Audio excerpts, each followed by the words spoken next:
स्वागत है आपका हमारे चैनल आंसर वर्ल्ड पर। तो आज सबसे पहले तो आप सभी को बधाई हो भाई साहब। क्योंकि RO की जो है डेट आ चुकी है, तो सोचा आपको बधाई दे दी जाए। 27 जुलाई डेट जो है डिक्लेयर की गई है।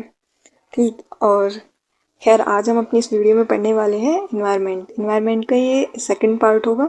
और यहाँ पर हमारे इन्वायरमेंट के सभी जितने भी वन लाइनर फैक्ट है वो सब के सब यहाँ पर कंप्लीट हो जाएंगे। ठीक है, बाकी आपका हमारा चैनल अच्छा लगता हो तो प्लीज़ चैनल को सब्सक्राइब कर दीजिएगा। और देखो, अभी जो हमारी PYQs की सीरीज़ मैंने उस पर रोक लगा दी थी कि बाद में करा देंगे, एक बार डेट कंफर्म हो जाए। मैंने बोला ही था कि जून के बाद ही होगा। ठीक है, जून के बाद ही होगा, मैंने आपसे शुरू से ही कहती आ रही हूँ। और अब हमारा PYQ की सीरीज़ हम दोबारा से उसको कंटिन्यू कर देंगे। वहाँ से आप सब सारे PYQ प्रेफर कर सकते हैं, PCS के भी और RO के भी। ठीक है, चलिए जी अब हम पढ़ते हैं अपना। अच्छा, तो हमारा ये सब कुछ कवर हो गया था जो इससे पहले वाला लेक्चर था। और आज हम पढ़ेंगे ग्रीन हाउस जो गैसेस है हमारी और क्लाइमेट चेंज से रिलेटेड, मतलब पॉल्यूशन वगैरह सब कुछ यहाँ पर कवर कर लेंगे। ठीक है, चलिए जी। हरित गृह प्रभाव एवं जलवायु परिवर्तन। तो क्या होती है ग्रीन हाउस गैस इफेक्ट, क्या होता है, सब चीज़ देखेंगे यहाँ से। ग्रीन हाउस गैस इफेक्ट, हरित ग्रीन हाउस प्रभाव एक प्राकृतिक प्रक्रिया है। ठीक है, जिसके द्वारा क्या होता है कि अपना जो मतलब हमारे जो ग्रह है, पृथ्वी है, ठीक, वो वहाँ का वातावरण जो है उसका टेम्परेचर हाई हो जाता है, उसका जो तापमान होता है वो अधिक हो जाता है इन गैसों की वजह से। और ये वर्ड किसने दिया था? 1824 में ये वर्ड जोसेफ फोरियर ने दिया था। तो आपको ये याद रखना है। और ग्रीन हाउस गैसों की संकल्पना की थी इन्होंने ही। ठीक है, तो ग्रीन हाउस गैस कौन कौन सी होती है? तो ये होती है हमारी इसमें हमारी एक तो हो जाएगी CFC, क्लोरोफ्लोरोकार्बन बोलते हैं, 0.1 से 0.4% तक होती है। जलवाष्प हमारी लगभग 60% हो जाती है। कार्बन डाइऑक्साइड हमारी 26%, और मीथेन अपनी 4.4 से 9%, ओजोन 3 से 7%, और नाइट्रस ऑक्साइड, अच्छा ये नाइट्रस ऑक्साइड है N2, इसको याद रखना। नाइट्रिक और नाइट्रस में आप कंफ्यूज हो जाते हो बहुत बार। तो ये नाइट्रस ऑक्साइड है और ये होता है कितना, 1.5%। देखो, आप एक बार इसकी परसेंटेज इग्नोर कर सकते हैं, लेकिन आपको ये याद रखना है कि इसमें कौन कौन सी गैसें प्रेजेंट होती है, ग्रीन हाउस गैस कौन कौन सी है, क्योंकि ये PYQ में आए हुए हैं, बहुत बार आए हैं। ठीक है, जो ये ग्रीन हाउस गैस होता है ये अवरक्त जो विकिरण होता है उनको अवशोषित होने की वजह से होता है।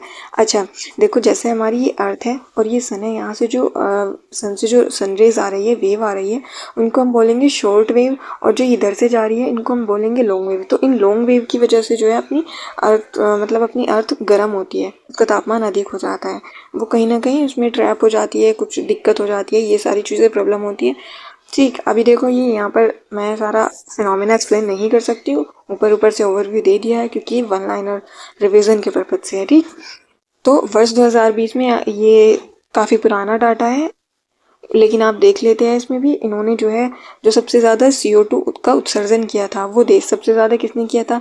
चीन ने किया था 28%, और USA ने 15% किया था।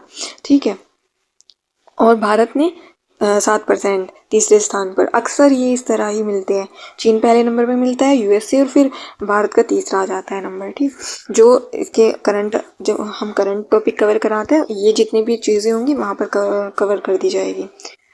भूटान को कार्बन नेगेटिव देश माना जाता है, ये पॉइंट याद रखना। पूछ लेते हैं कि कौन सा देश कार्बन नेगेटिव है, तो वो भूटान है। भूमंडलीय उष्णता के प्रभाव, पॉजिटिव यानी कि सकारात्मक प्रभाव भी होते हैं, नकारात्मक प्रभाव भी होते हैं यानी कि नेगेटिव। तो पॉजिटिव क्या होते हैं? बादलों में वृद्धि होती है जिससे कि बारिश का होना अच्छा हो जाता है, तो पौधों द्वारा जल उपयोग क्षमता की वृद्धि हो जाती है, अधिक मात्रा में प्रकाश संश्लेषण हो जाता है। अगर हम नेगेटिव इफेक्ट देखें तो फसल उत्पादकता में कमी, जैव विविधता में कमी, मौसमी दशाओं में परिवर्तन हो जाता है, बाढ़, सूखा पड़ जाता है, जो सी लेवल होता है वो राइज हो जाता है, जिसकी वजह से जो अपने तटीय प्रदेश होते हैं, कोस्टल रीजन वाले जो लैंड होती है वो डूब जाती है। ग्लेशियर्स का पिघलना और तापमान में वृद्धि, पौधों में रोगों की वृद्धि। स्कैंडिनेवियन प्रायद्वीप के अनेक देशों के काफ़ी तट समुद्र में समाहित हो गए हैं। अच्छा, तो स्कैंडिनेवियन कौन से है प्रायद्वीप? ये जो फिनलैंड और नॉर्वे, स्वीडन वाला है ना, वो ऊपर का यूरोप का ऊपर वाला हिस्सा, वो सब स्कैंडिनेवियन कंट्रीज कहलाती है। समय से पूर्व आमों में बोर आ जाना, ये सब चीज़ें। ठीक, तो अम्लीय वर्षा कराने वाली गैसें कौन सी होती है, ये पूछी जाती है। देखो ग्रीन हाउस गैस कौन सी है और अम्लीय वर्षा वाली गैस कौन सी है, तो आपको याद रखना है यार, रुक जाना। हाँ जी, तो CO2, SO2, NOx यानी कि नाइट्रोजन के ऑक्साइड और नाइट्रस ऑक्साइड। तो इसमें आपको ये अम्लीय वर्षा वाली है और ग्रीन हाउस वाली जो मैंने ऊपर कराई है, इन दोनों को याद रखना है आपको।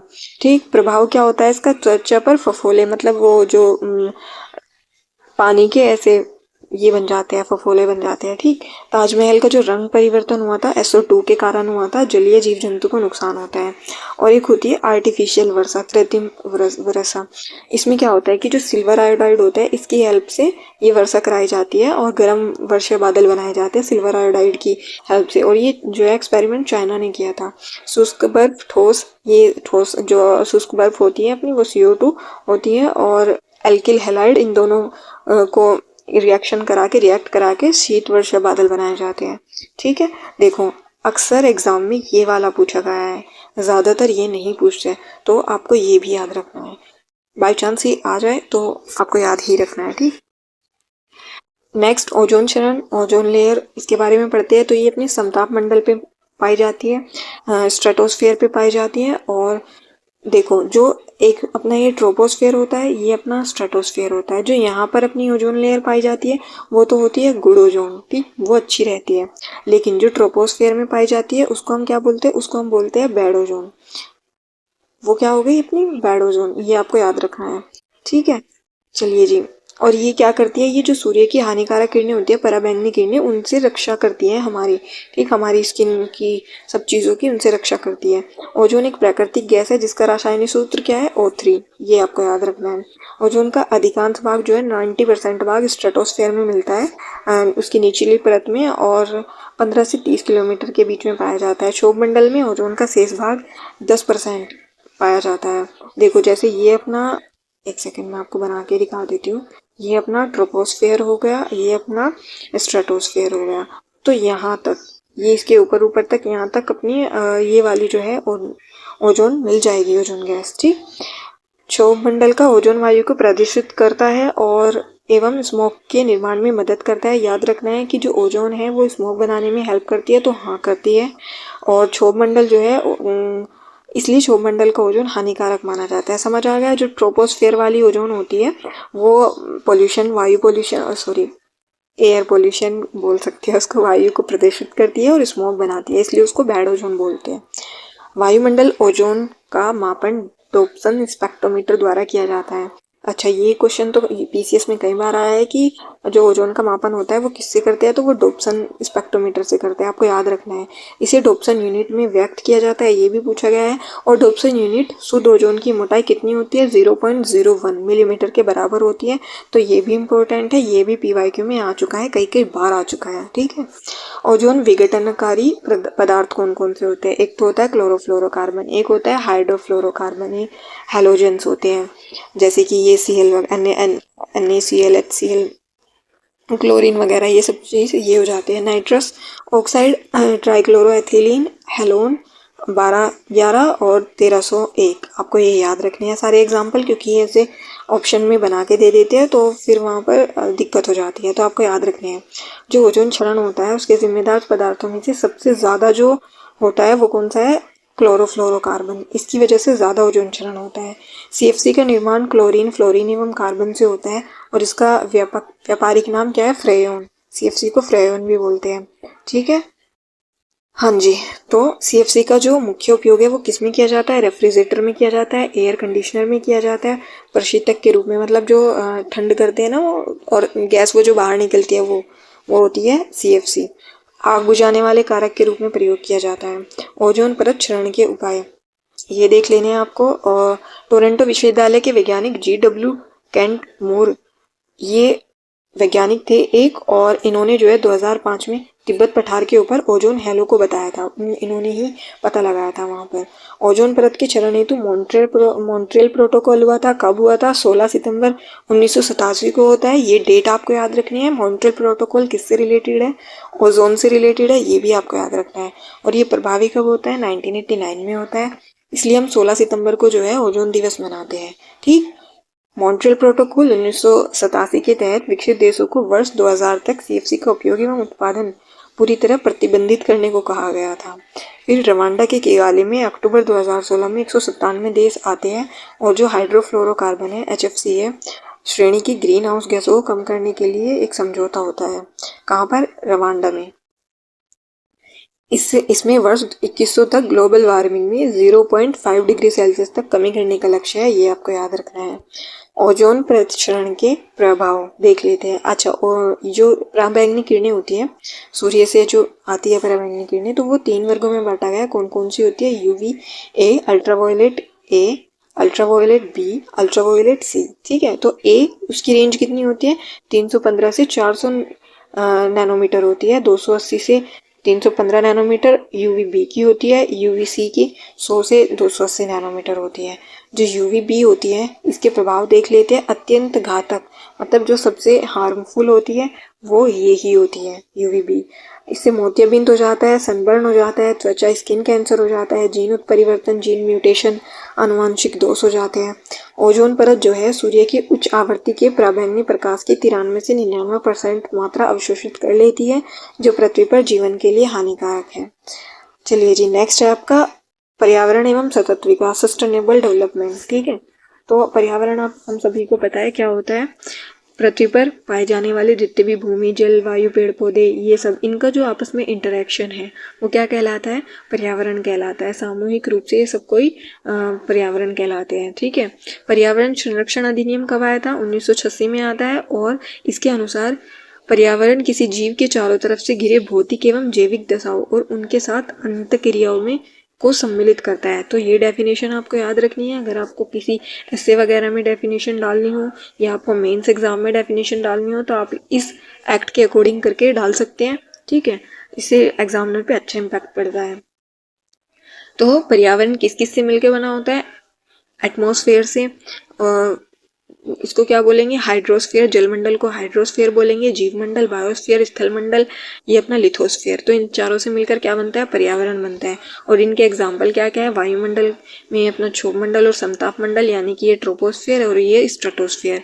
जलमंडल में हिमनद, झील, नदी, सागर। जीवमंडल में पौधे और जंतु। स्थलमंडल में क्या क्या आ जाएंगे? पर्वत, मैदान और मरुस्थल। होप कि आपको ये समझ आया होगा।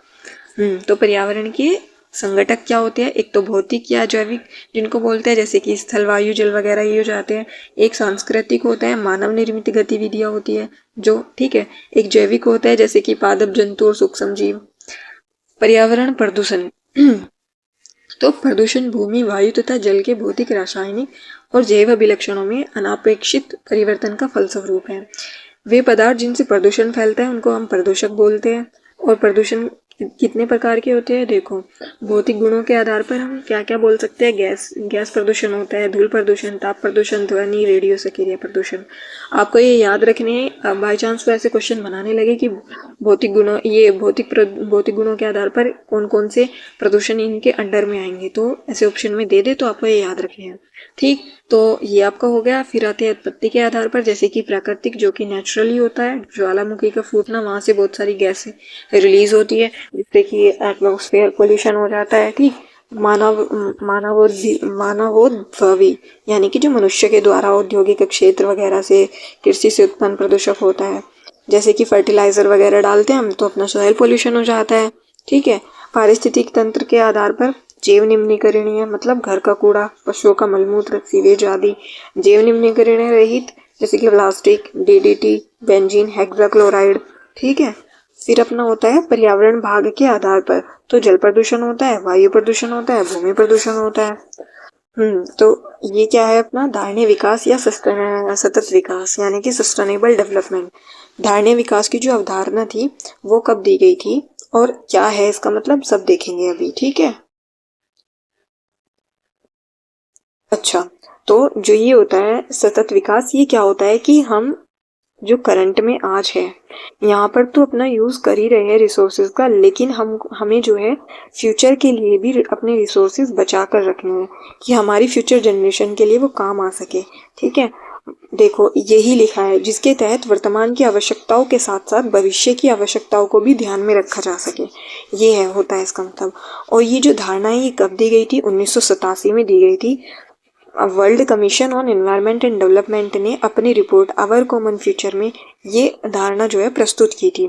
अच्छा, आवर कॉमन फ्यूचर ये किसने दी थी, किसकी है, ये आपको याद रखना है। ये मैंने यहाँ पर करा दिया क्योंकि ये पूछा गया है।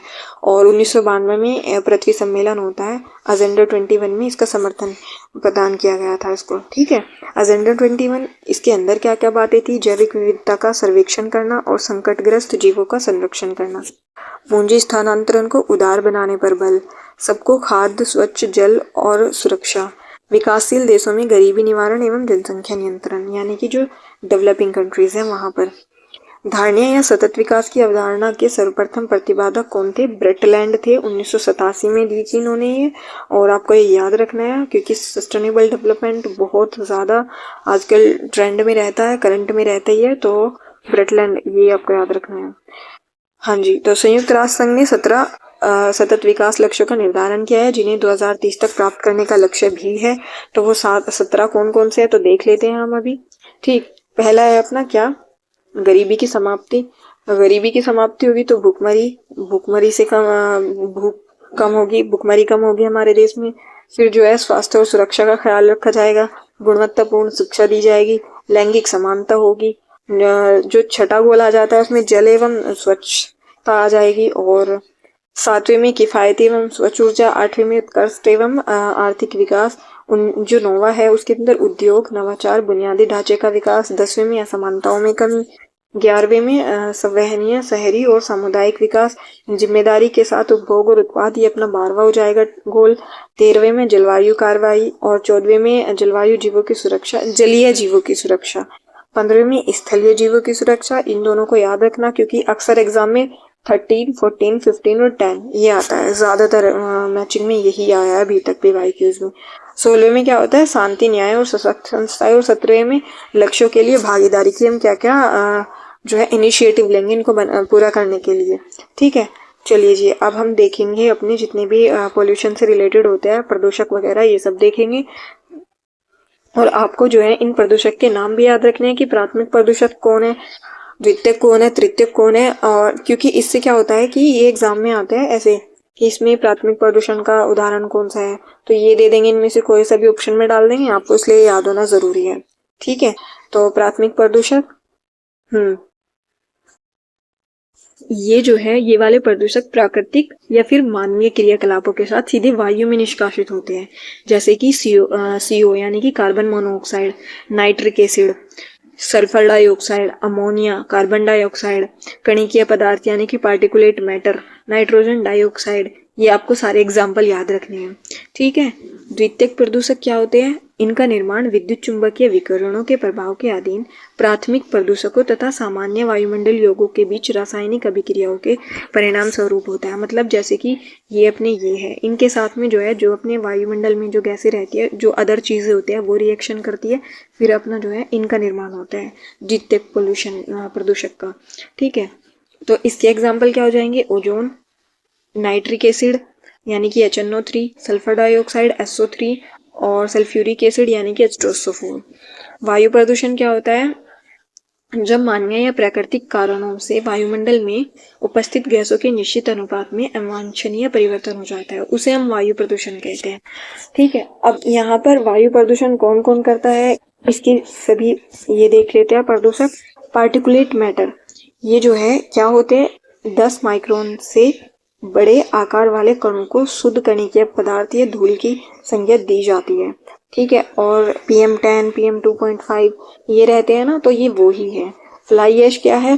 फ्लाई ऐश सूक्ष्म पाउडर होता है जो वायु के साथ काफी दूर तक यात्रा करता है।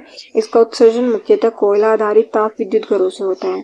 इसमें सीसा, कोबाल्ट, आर्सेनिक, कॉपर जैसी गैसें भी मिलती है जो कि काफी हानिकारक होती है हमारी बॉडी के लिए। श्वसन तंत्र संबंधित रोग हो जाते हैं यहाँ से, और जो प्रकाश संश्लेषण है वो बाधित होता है, क्योंकि जैसे ये पत्तियों पे ऐसे, जैसे ये पत्ती है कोई भी, और ये फ्लाई ऐश मतलब जो ऐश है, जो राख है, वो आकर के इस पे जम जाएगी, तो जो है यहाँ से प्रकाश संश्लेषण के लिए नहीं हो पाएगी, भोजन नहीं बना पाएगा। ठीक है, पेड़ निलंबित कणिकीय पदार्थ यानी कि SPM, सस्पेंडेड पार्टिकुलेट मैटर, इसका आकार 0.1 माइक्रोमीटर से 100 माइक्रोमीटर तक होता है। आपको ये याद रखना है, ठीक है। 10 माइक्रोमीटर से छोटे आकार के कण PM10 श्वसनशील निलंबित कणीय पदार्थ कहलाते हैं और 2.5 माइक्रोमीटर से छोटे आकार के कण जो होते हैं श्वसन संबंधी बीमारियां पैदा करते हैं। तो आपको ये भी याद रखने हैं कि 2.5 क्या करता है, PM10 क्या करता है, ठीक है जी। हाँ जी, चलिए नेक्स्ट देखते हैं अपना। हाँ, तो कार्बन मोनोऑक्साइड, अब इससे क्या होता है, सभी वायु प्रदूषकों के 50% भाग का प्रतिनिधित्व करता है ये कार्बन मोनोऑक्साइड। इसे दम घोटू गैस भी बोलते हैं, इसलिए आपको याद रखनी है जो CO है वो दम घोटू गैस भी कहलाती है। मीथेन जो है धान के खेत, कोयले की खदानों एवं घरेलू पशु वातावरण मीथेन उत्सर्जन के मानवीय स्रोत है। मतलब ये सब जगह से, जैसे कि राइस का जो खेत होते हैं वहाँ से निकलता है, पशुओं के चारे में और पशुओं के जो गोबर खाद वगैरह होता है वहाँ पर मीथेन पाया जाता है। चलिए जी, बेंजीन जो है रक्त कैंसर करता है। कैडमियम के कण श्वसन विष की तरह कार्य करते हैं। इटाई रोग जो है कैडमियम की वजह से ही होता है और इससे हार्ट रिलेटेड रोग भी उत्पन्न हो जाते हैं। रक्तदाब को ये बढ़ा देता है, यानी कि जो ब्लड प्रेशर है उसको ये हाई करता है कैडमियम, ठीक है। अब देखते हैं राष्ट्रीय वायु गुणवत्ता सूचकांक। तो ये कब आता है, 6 अप्रैल 2015 को आता है ये। इसका शुभारंभ किया गया था राष्ट्रीय वायु गुणवत्ता सूचकांक का। और ये जो है 8 प्रदूषक है उनको इसके अंडर में रखा गया है। कौन कौन से है वो, एक तो है PM10, आपको याद रखना है। PM2.5 ये भी, nitrogen oxide, ozone, carbon monoxide, sulphur dioxide और अमोनिया और लेड। आपको ये 8 के 8 याद रखने हैं कि कौन से जो है राष्ट्रीय वायु गुणवत्ता में आते हैं प्रदूषक, ठीक है। अच्छा, देख लेते हैं कि क्या क्या माना जाता है। कलर कोड भी दिया गया है। अच्छा किसको माना जाएगा, जो 0 से 50 तक होगा और कलर कोड इसके लिए हरा दिया गया है। संतोषजनक 51 से 100, हल्का हरा। सामान्य प्रदूषित 101 से 200 तक जो रहेगा वायु में। कोई भी गैस अगर 101 से 200 तक रहेगी तो वो गुलाबी। और खराब जो है 201 से 300 तक पीला रंग उसको दिया गया है। अति खराब 301 से 400 तक लाल। गंभीर के लिए 401 से 500 तक गहरा लाल दिया गया है, ठीक है। जल प्रदूषण देखते हैं। जल की गुणवत्ता को कम करने वाले तत्वों को जल प्रदूषक कहते हैं, ठीक है। सामान्य रूप से जल की गुणवत्ता का निर्धारण जैव ऑक्सीजन मांग यानी कि बायोलॉजिकल ऑक्सीजन डिमांड और जो अपनी केमिकल ऑक्सीजन डिमांड होती है, रासायनिक ऑक्सीजन मांग, घुली ऑक्सीजन तथा pH मान के आधार पर किया जाता है। समझ आ गया कि हम जल प्रदूषण का पता कैसे लगाते हैं, BOD से, COD से और DO से, यानी कि डिजोल्व्ड ऑक्सीजन, और pH मान कि वाटर का क्या है उस टाइम पर। जैविक ऑक्सीजन मांग ये क्या होती है, तो परीक्षण जल में उपस्थित जैव ऑक्सीकरणीय कार्बनिक पदार्थों की मात्रा का आकलन करता है। पीने के स्वच्छ जल की जो BOD होती है उसकी मात्रा 1 ppm से कम होनी चाहिए। तो अब आपको ये याद रखनी है कि जो अपना पीने का पानी होता है 1 ppm से उसकी मात्रा कम होनी चाहिए। सामान्यतः नदियों में BOD का स्तर 40 मिलीग्राम प्रति लीटर होना चाहिए। नदियों के लिए भी दे दिया क्राइटेरिया, आपको याद रखना है। जल प्रदूषण के कारण जो है हैजा होता है, तपेदिक, पीलिया, अतिसार, मियादी ज्वर, पैराटाइफाइड, पेचिस, ये इस तरह के रोग हो जाते हैं। और एस्बेस्टस के रेसे से युक्त जल के सेवन से एस्बेस्टोसिस यानी कि फेफड़ों का कैंसर ये होता है। पारायुक्त जल पीने से मिनीमाटा रोग होता है। ये क्वेश्चन अभी 11 फेब में जो एग्जाम हुआ था अपना ARO का, तब आया था कि मिनीमाटा रोग किससे होता है, तो पारा यानी कि मरकरी से होता है, ठीक है। पेयजल में नाइट्रेट की अधिकता से, जो नाइट्रेट है उसकी अधिकता से ब्लू बेबी सिंड्रोम होता है, ठीक है। और कैडमियम की अधिकता से इटाई रोग हो जाता है। जल में आर्सेनिक की अधिकता से ब्लैक फुट हो जाता है। और शीशे की उपस्थिति से जो है एनीमिया, सरदर्द और मांसपेशियों में कमजोरी आ जाती है। नोक नी लक्षण फ्लोराइड के प्रदूषण से उत्पन्न होते हैं, ठीक है। अब ध्वनि प्रदूषण देखते हैं। तो ध्वनि प्रदूषण क्या होता है, जो हाई लेवल की नॉइज होती है, ध्वनि होती है, या अवांछित शोर के कारण उत्पन्न अशांति एवं बेचैनी की दशा को ध्वनि प्रदूषण कहते हैं और इसको हम डेसिबल में मापते हैं। और जो ये ध्वनि प्रदूषण है वहाँ पर क्या होता है, हरे पौधों को अधिक रोपित किया जाता है जहाँ पर ज़्यादा ध्वनि प्रदूषण होता है।